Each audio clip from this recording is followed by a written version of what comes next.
The Rock Church exists. Why? So that people would actually know Jesus and would amplify his good news of hope and love to the world. I heard Eugene speak about that last week. He drew that out and he said, do we know that mission statement? Do we know that statement? And, just quickly you go, oh my gosh, how did it start? And then all of a sudden it just sort of connects with you. And I, with Eugene, want to just encourage you to really have that just impregnated into your heart and spirit so that when you wake up in the morning, you understand that you belong to Jesus, you belong to God, but you belong to a local church. And that this church is so that you would know Jesus, you would amplify his good news of hope and love, and that you would do it unto the world.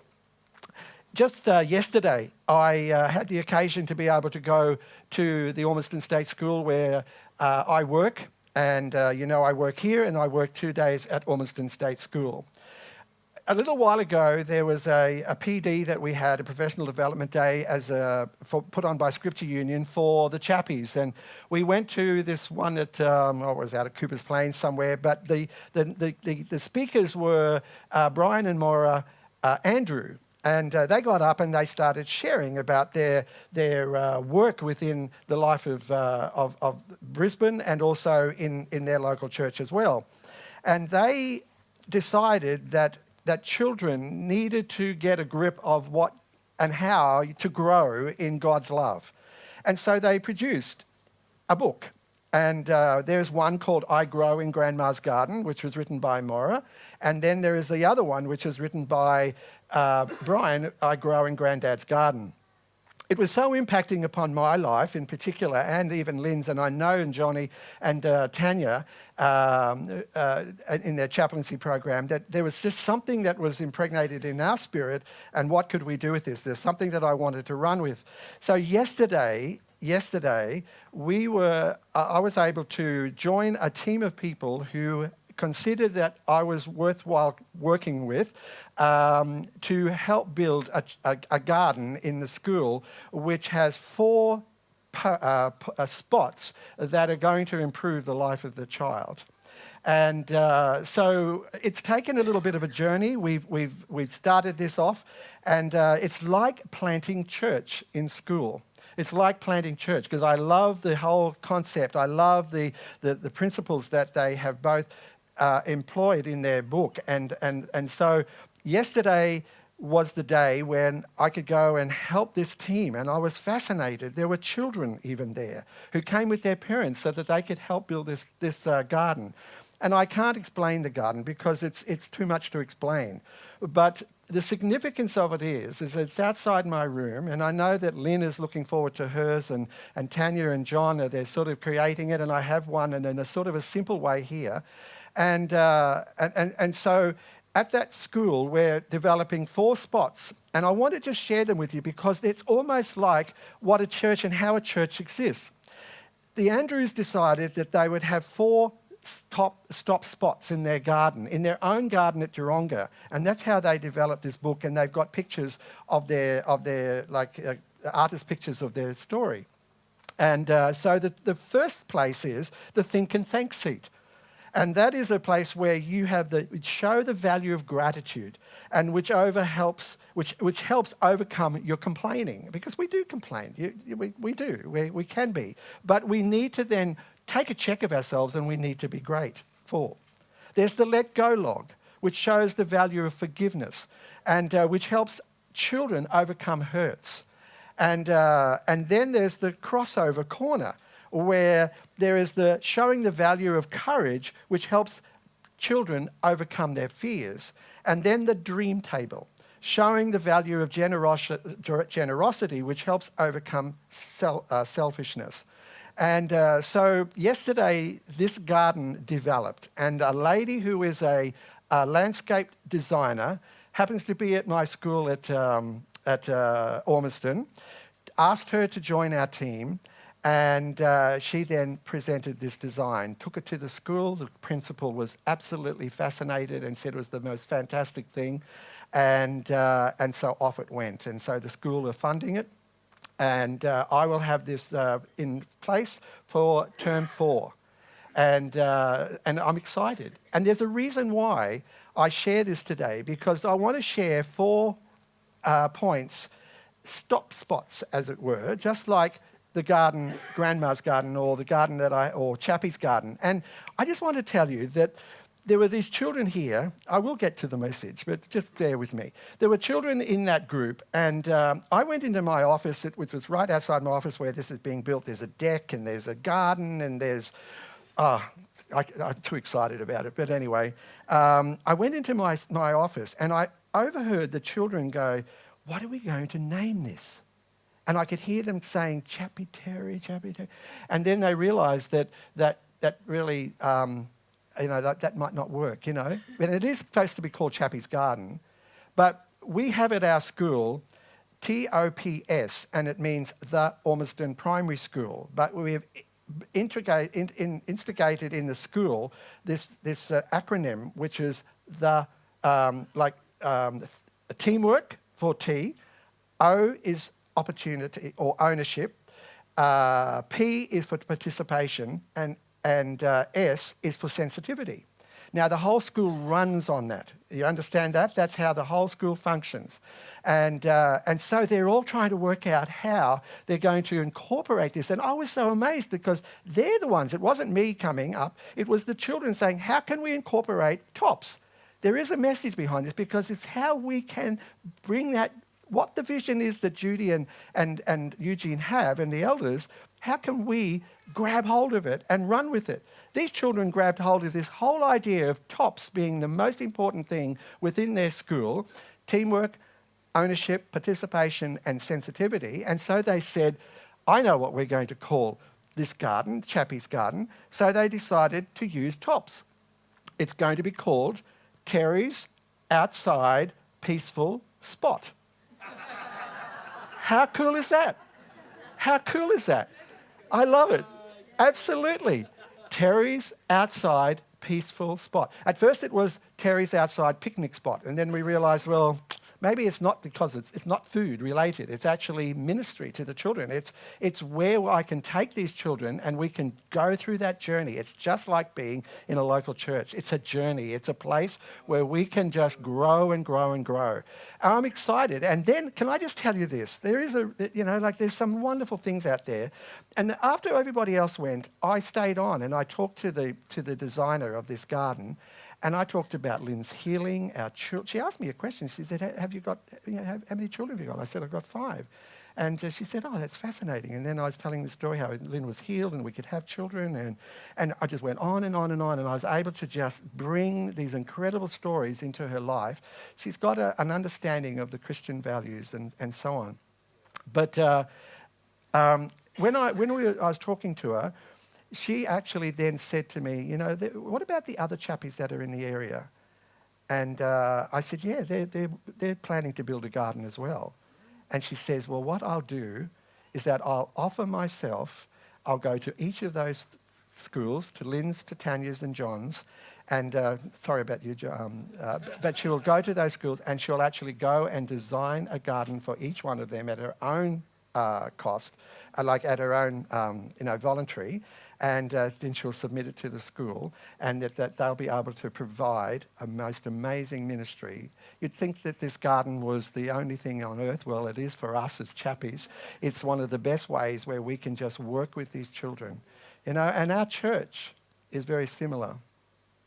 There's nothing more passionate in my heart than to work with you people and to establish things in your heart and as well as you do in my life. And so the local church is so important for me. And I will never, ever underestimate just how a church has changed my whole life. And every church that I've gone into, and I've been a pastor for a long time, and it has been hard work. I understand, Basil, that prophecy that Deb spoke about, really digging. And there were times that it was really hard work for Lynn and I because we became church planters. And so we had an apostolic calling on our life. And it wasn't until the Apostolic Church Australia that we then belonged to recognised that we did a little bit more than most, that we did a lot of planting. And on the south coast of New South Wales, we planted 3 churches in 2 years. And we were working in those churches and raising a family. And it was hard work, but it was the biggest blessing to Lynn and I, and it got us to that point where, like I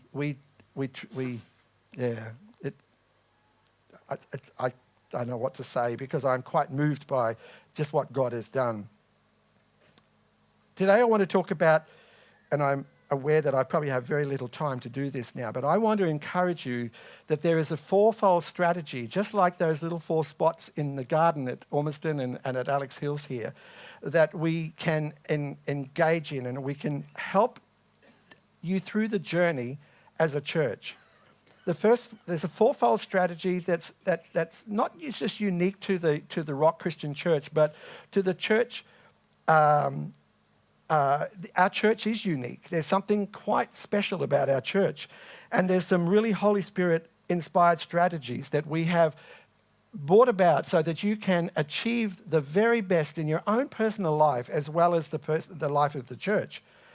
And apart from this 4-fold strategy, we acknowledge the importance of that prayer that is always behind this. Next Wednesday night, we meet together to pray. We meet as leaders. We function in that way.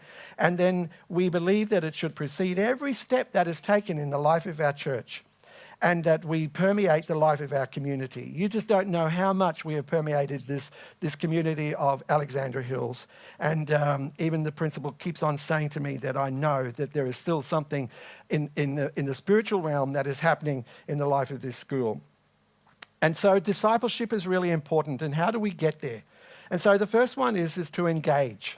That's sort of like a search and rescue. It forms a culture and a community of people. The second one is to establish, to form spiritual foundations, a growing congregation engaged in evangelism, in hospitality, in prayer and worship with a vibrant life group that we have in our church. The third thing is to equip, that every member become a minister, that everyone works with that the head of the church, who is Christ himself, learning to partner in the work of the gospel. And some of us, we might not be where Stewie Miller is, but there's something that is in your life that you can share the gospel with. And I'm not a Stewie Miller either, but there's so many ways. I've got the gift of the gab, as you know. And I love talking about what God has done in my life. And so, Stewie's more punchy, and then others are, but then I'm more, I take a long time to get to the point. As you're probably witnessing this morning. But, I can talk about myself and I can make fun of myself, hey? And then the fourth thing is to empower, to go out, to develop leadership culture, to be a dream releaser, and to engage in missions. So the first thing is that we need to do is to engage, to use our church as a center as a community, as a base. I have no problems with it. I have no struggles with what the local church does. It might not be perfect, but I don't care. It's not perfect because I'm in it. But the point is that it's a base, it's a place, it's owning something, it's belonging to something. The church is a place to belong and a place to become. And that's exactly what I've taken on board. I want to belong here. I want to become someone very unique in Christ. And there are creative gospel presentations, and Stu is one of those people that has put that together. There's an app called Gospel in 7, and if you don't have it on your iPhone, I would encourage you to get it, because it is this amazing way of being able to share the gospel of Jesus Christ with people, and it's there. It's organised for you, and so I'm just bringing that to light again because I think it has a very important part to play within the life of our church. There's special interest groups. There's student groups. There's our youth and our roar and all that. And and there are churches that even have sports groups, so you never know where we could go. You know, those basketball courts out there and soccer, you know, you never know what we can create on this property. It's almost like the school is ours anyway, but we don't take that to the point where we're, you know, blasé about it, or that we have this attitude about it. We also are a church that provides social and welfare assistance. I don't have to tell you about the Link. I don't have to tell you about the food bank. And I know that I've sent people there, and I confidently send people to the church, to the Link and to the Rock food bank, so that they will be able to have some input into their life. Even if they don't hear the gospel immediately, it's shown in the way that we give and the way that we extend to other people. Also, we're members of the A2A International, as Barry said. You know, like it's a great organisation, a great church support system, and they're out there to support our local churches. And you know, like I've transitioned from the Apostolic Church Australia into the A2A, and it was just such an easy thing. There was nothing really different, and it's a place to know that there's that support behind you. And also, we're a church that actually goes beyond our shores. You know, we're not just here stuck in Australia. We're not just here in Brisbane doing things.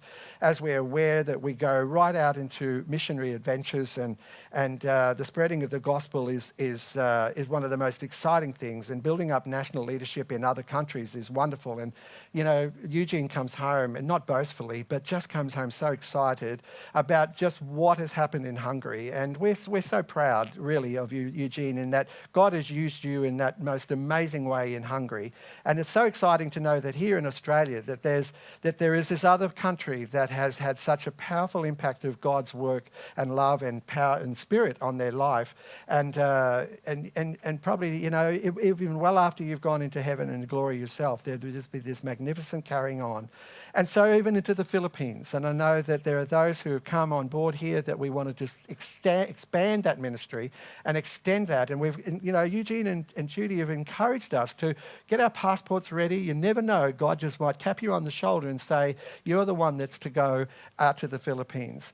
And I just realised you're from Cambodia. Is that correct too? Yeah, because we enjoyed you being here. And here we have another that has just heard the heart of God and has gone out and worked in Cambodia, you know. And I'm fascinated by people who can do that. And so these are, you know, and then there's also, can we go even further? You never know where God will take us, you know, onto radio or even onto television. I could just imagine the day. And here we present Pastor Eugene on our own television show. No, we may be being extreme there, but it's dreaming. You never know. You never know. I bet Brian Houston didn't probably know when he started off. Look where God has taken him. There's no stopping. There's no, God is not, you know, like there's nothing there. Okay, the second thing is to establish. To minister to the needs of the people through fellowship and life groups. You know, I love my life group. I have two that I attend. I have one on the Monday night, and I love that group. And I have just been so delighted in seeing that group put something into Lynn and my life. You know, it's been so lovely to be able to for people to allow us to just get into their spirit. Because we allow them to get into ours. We want them to know us as we really are. So my Monday night life group is extraordinary. And my Wednesday night life group I loved, amazingly so. And if you are not a part of a life group, I really, really would insist. I could almost beg you, I would implore you to join a life group. And I know that I'm, in a way, sort of got that as part of my leadership within the church, and I know that I'm committed to it, and I would love to even do more about that. And it's not that I'm slack, I'm just saying that there's always timing and there's always appropriateness, and I understand that. In the many years of ministry, there's sometimes you just got to wait until the right time, and there are other times you just got to put your foot out and you go, right, I'm going in for this because I know that it's where I want to be. And I've been able to gauge that, and I know that Lynn has sort of worked with me that. It's wonderful having Lynn on board because, Lynn has gone in many ways with me where we've stepped out and she's just trusted what God has done. And, I acknowledge a wife and a partner who has got that amazing ability to share the vision. And I know that Barry and Joan, and also Eugene and Judy, and others, if you can't sort of express it, but capture it with those who have it. Work with that vision that God has given to other people. And there's a safety in that because you know that, okay, they've got it, that you trust them, and that when we then engage and we go out and do something, you can do it. You have that confidence to do it. And so it's good having fellowship, and I love my wife being the one that just provides and ordains food to be there, and that love, that gentleness that you have. And so, I'm not saying all come to my life group, but I'm just saying that there's other life groups in our church, and so be a part of that. Just join, just go, and yeah. We need to in our church, we want to just teach you all the practical Christian living with an emphasis on prayer. It's really, really important. Maintaining godly love for one another and providing an atmosphere of trust and support. The other night, we had our life group at our house, and on the second Monday of the month, we go out to the Pal's home, to their home, and we actually have a worship there. And Shane Powell, Mukesh and Shelley's the eldest son, he gets together this whole worship, all these worship songs. And he puts it together, and we go out and we have this worship, and then we have communion together. And it's delightful. It's just beautiful to see this young man being raised up in our church who's taken on these responsibilities. He's in Raw, and I know that Michael and Rachel have really captured the heart of this man, and they're just seeing him develop in God. And there are others in Raw, and I'm excited about what happens in their lives. But Shane in particular has done this. But then when it came about that who would lead the next Monday night, I felt that Shane could do it. And so we're working on a book called The Purpose-Driven Life, which is by Rick Warren. And we have this in our Wednesday night group. We have it in our Monday night group. And I make no apologies of using it because I find this is probably one of the most powerful books that one can have additional to their Bible. Have their Bible, that's the most powerful one. But then to have something that is simple and impacting and effective, this is a book that I would encourage you to have. I even have 3 of them in my library here at Alexandra Hills, and on occasions I hand them out to parents who are saying, I really don't know what to do in my life. And I said, well, I have something that you can read, Sometimes, I don't underestimate, I do hand a Bible out, but all I'm saying is that there's something that can just give them that bridge to be able to do it. We use this as our bridge, and this is our place where we read all the chapters. And so in this very book, it looks at, what on earth am I here for? It all starts with God, so we've got to acknowledge that. You were planned for God's pleasure. You were formed for God's family. And then it goes on, you were created to become like Christ, you were shaped for serving God, and you were made for a mission. That's everything about our church. This is everything about our church. And here it is written in easy language.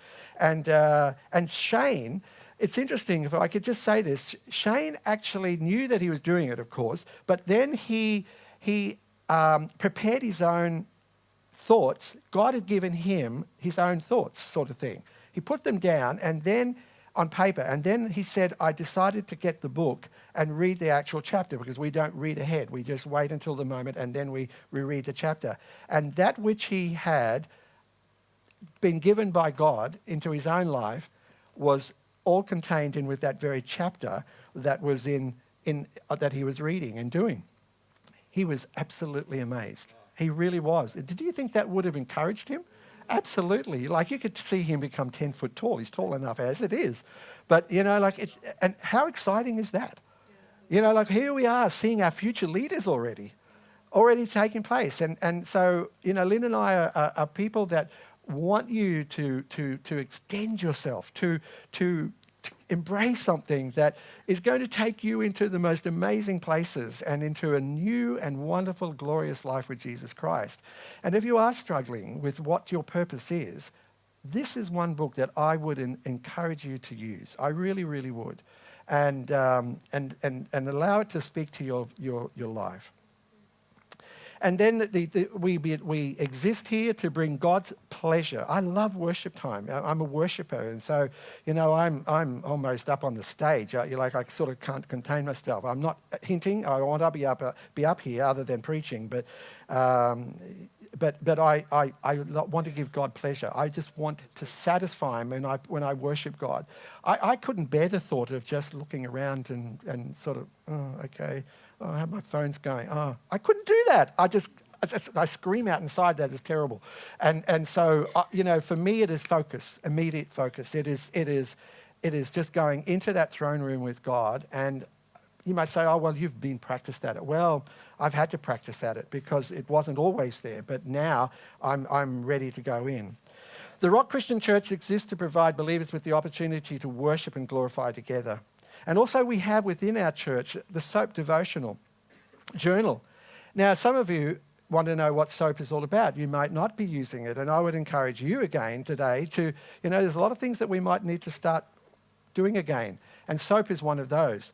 I decided I'd go to my Google and I'd look up SOAP. I knew what it was, but I was a bit short on one word, and so I went Google SOAP, and I forgot to put the biblical word in it, and then it brought up soap. So I want to tell you that there is another soap out there, okay?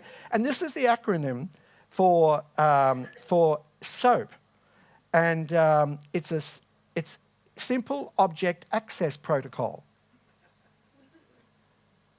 Did you know that? Okay, so Simple Object Access Protocol. And you might go, what? Okay, well, it is a protocol specification for exchanging structured information in the implementation of web services and computer networks. Now, aren't you happier that you're just doing SOAP like scripture, observation, application, and prayer?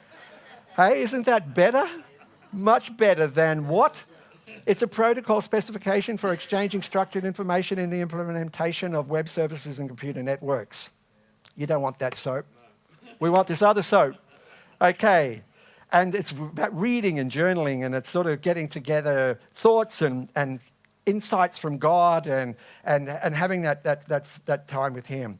And then, of course, our church runs courses, and it has foundational means by which we can grow, and there's about baptism in the Holy Spirit, there's other giftings, etc. And in 1 Peter chapter 2 verse 9, it says that you are a chosen people, a royal priesthood and holy nation, a people belonging to God, that you may declare the praises of Him who called you out of darkness and into the wonderful light. That is an amazing thing, because He snatches us out of the kingdom of darkness. It's like the moment we decide that we're going to believe in Jesus Christ, He goes and snatches us right out of there, because He says, right, this is where I want you. You're not there in the dominion of darkness, you're into my glorious light. And so that is an amazing work of God. There's this transference. It's almost like like when we raptured, it's sort of a bit of a foretaste of that. It says, right, out from there and into there. And so we might declare the praises of God. The third thing is quickly to equip every member and to become a minister. To equip God's people for life and ministry through teaching, through training programs, counseling, personal ministry. These are really relevant things within our life of our church. Accountability groups, such as your 3G groups for getting together through girls, through women, through guys, understanding your gifts. And when in the 1970s, I started to understand that the Holy Spirit was who He was, and it took me on this amazing journey. And we were just good old tired Baptists at that stage, and I say that with a certain amount of respect, but that's what we were. We were just thought this was the journey, this was the life, until God showed us that there was more to life, and so we entered into an amazing time in the 1970s where the charismatic renewal broke out, and of all things, out of all the theological college in Sydney where I was attending for the 4 years, in the second year we were sent to the only charismatic Baptist church that was even in Sydney at the time, and let alone in New South Wales. And Lynn and I were released into there. It had to be a God thing because the Baptist church at that time was so anti anything charismatic. And so we were released into that church, and there we grew. You know, like the first Sunday, we saw healings. We saw amazing things happen. And of course, it was there when God anointed Lynn with, she was anointed with oil, and God healed her, and then we were able to have our children. And so there was an amazing journey, and that presented the platform for where we were to go and how we were then to equip. And it was 1981 that I took a big risk and left a normal, functioning Baptist church. And I knew it was a good functioning Baptist church, but then we went to the south coast of New South Wales, and there we started a new work, and that was our first planting time, and then it didn't work, and we had to resign from that purely because we were told that we had nothing. You know, we were not. I've shared that with you before, but it was hard at the time. But in 10 days later, God then put us in a place where a new church was formed, and from that, we grew 3 churches. We grew the one at Ulladulla, the one at Jervis Bay, and the one at Bateman's Bay. And it meant going up to Jervis Bay on a Tuesday night, have ours on Wednesday night, our midweek, and then at Bateman's Bay on Thursday night. In church, we would invite them all to come down to Ulladulla. And I have to be excited, to tell you the truth, that those churches are still running effectively and powerfully, and it really was God. But it was allowing yourself to be planted and allowing yourself to extend yourself to where God and how He wanted you to work. You know, even as pastors, we had to really step out, and it was a big journey.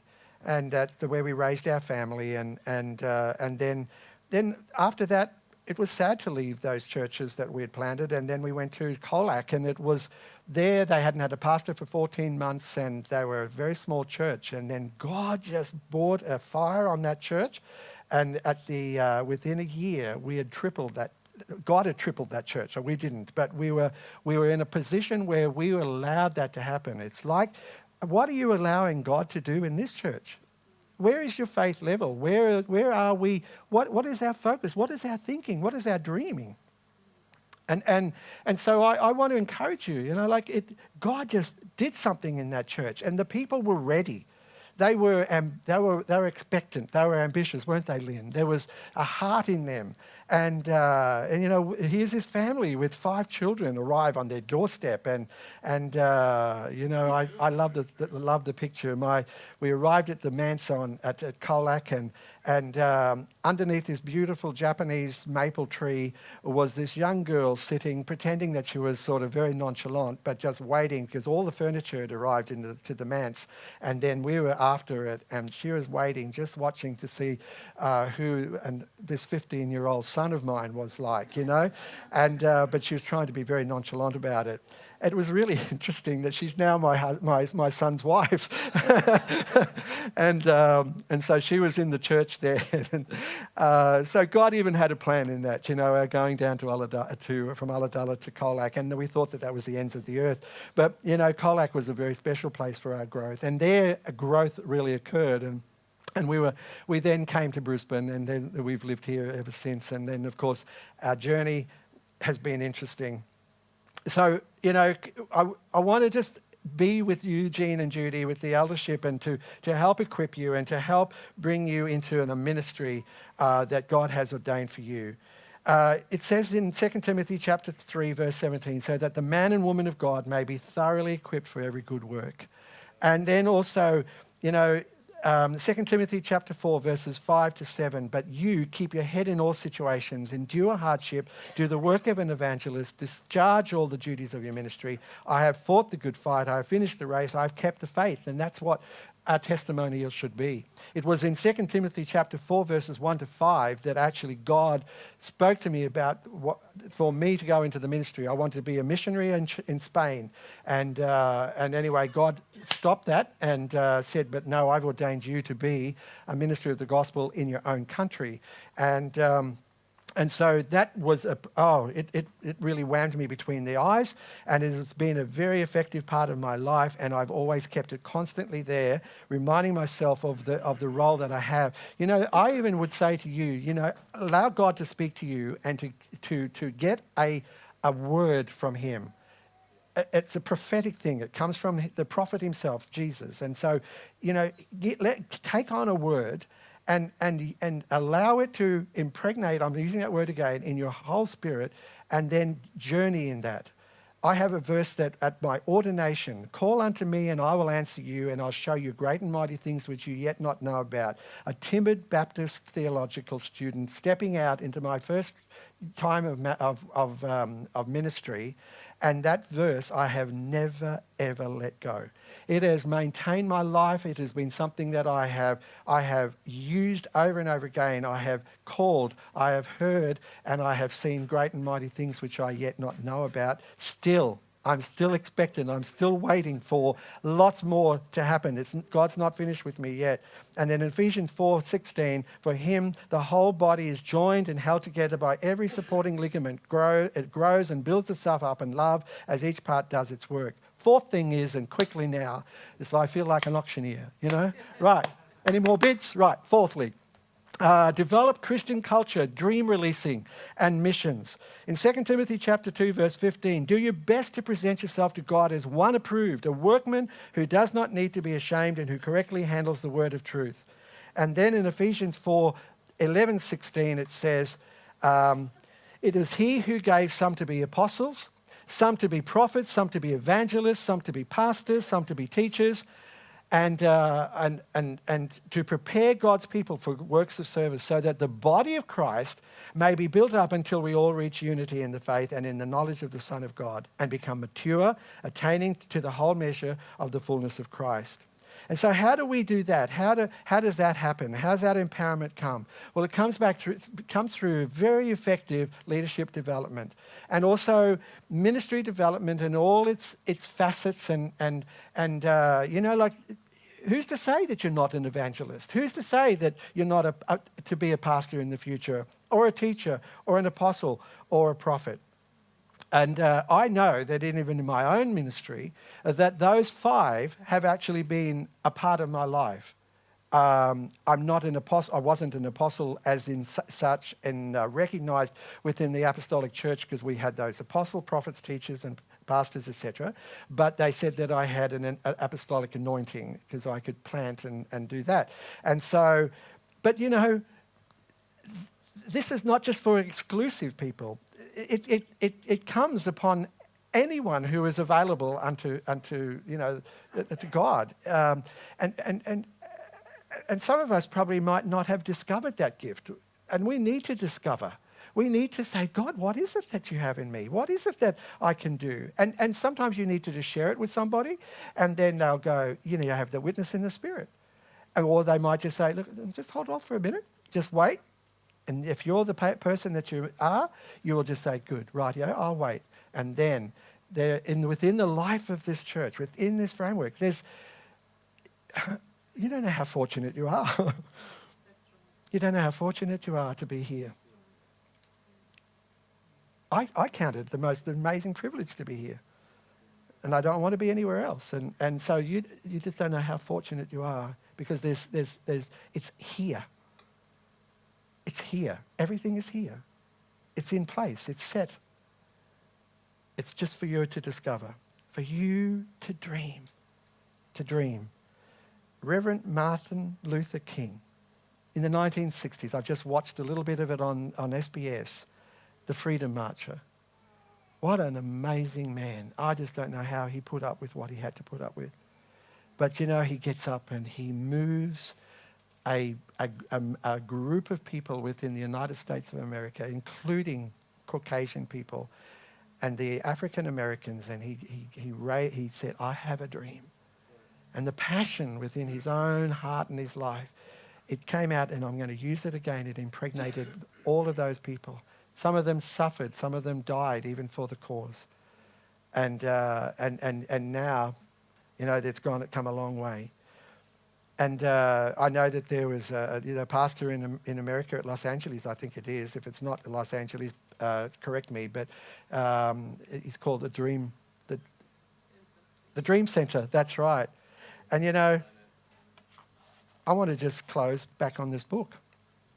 It's not the Bible, I know, but it's the Dream Table, and I'm going to just read. And we sit at the dream table and we make flowers from my teacher into a posy. And Grandma says we feel good when we give to others. We can add colour to their world. She says we have gifts planted in the soil of our heart. It's good to try everything to discover what we are good at and love to do.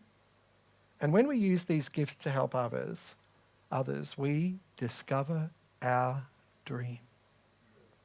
I love to write encouraging notes for others, and one day I want to write books like Grandma and Granddad. She says I should start writing little stories and drawing my own pictures now. Little by little, my gift will grow and my dream will come true. And the question is, we ask the child, what's your special gift or dream? Imagine doing your favourite thing to help make others happy. So we're sitting at a dream table today. And I encourage you to start letting things grow. Dream, dream, dream. What can I do in the life of this church? What can I do to create something that will just bring glory and power to God's name? I thank you for sharing with me this morning. I thank you for the journey. It's been longer than I anticipated, and I'm sorry. But no, I'm not really that sorry. But it's just that, you love me so much, I know, because, you'd say, get off the stage, you talk too long. But let's just stand together. Let's stand together, please. And Michael, while I'm standing here, if there's anything in your mind that you think we could just use to sort of bring us to a place of, is there something that you could use? A song? What would you think? Not sure? I'll let you decide that. Okay, folks. So, Father God, we're in this place today, and we're focused on this very idea and this knowledge that you have put us in the rock, and I just ask that your Holy Spirit will just begin to just move into the uncertainties and the insecurities that some may have within the life of the church, in the body of this church. And Father, I pray that you might create for them a real peace about those things that have unsettled them, have made them feel a little unsure about where and how they can develop their ministry. I pray, Father, that even into their lives today, that you will plant dreams, that you will put things into their spirit, into their mind, that they can only now say that this is God, it's not of me. And pray, I do, Father, for each member of this church, each person that stands here today, whether they be small or older, younger or older, that you create in us a passion for Jesus himself, that we will not have a second-hand love for him, that we will have a first love for him, that we will not do anything without his permission, without his dream, his own vision. And so, Father, I pray that God will be glorified in each of our lives, that we'll become like that little girl, Shan, in the book here of I Grow in Grandma's Garden, And so today, Lord, we're saying that we're going to grow in Jesus' garden. We're going to grow in the garden of this church. And we don't need to be potted, we need to be planted. We need to be putting our roots down and really being able to draw from all the nutrients and all the things that are like as in planted into the soil. What we as the church can do, we can draw from the very wells of salvation. And we can say in that day, praise the Lord. So today, Lord, if there's anyone that just needs to confirm that position or that decision, you are welcome to come forward. If you don't, you're welcome to stand where you are. But if there's something that you feel that's in you that you need to either get yourself right with God, to allow to say yourself to say, I'm surrendering my insecurities and so on, and my indecision, and I'm going to decide. I'm going to be a part of what this local church is all about. If it be you, you can come forward, and I can pray, and the leaders will pray with you today, and we'll just ask God to speak to you very clearly and very directly, enabling you to be able to do all those things that he has called you to do. Thank you, Michael.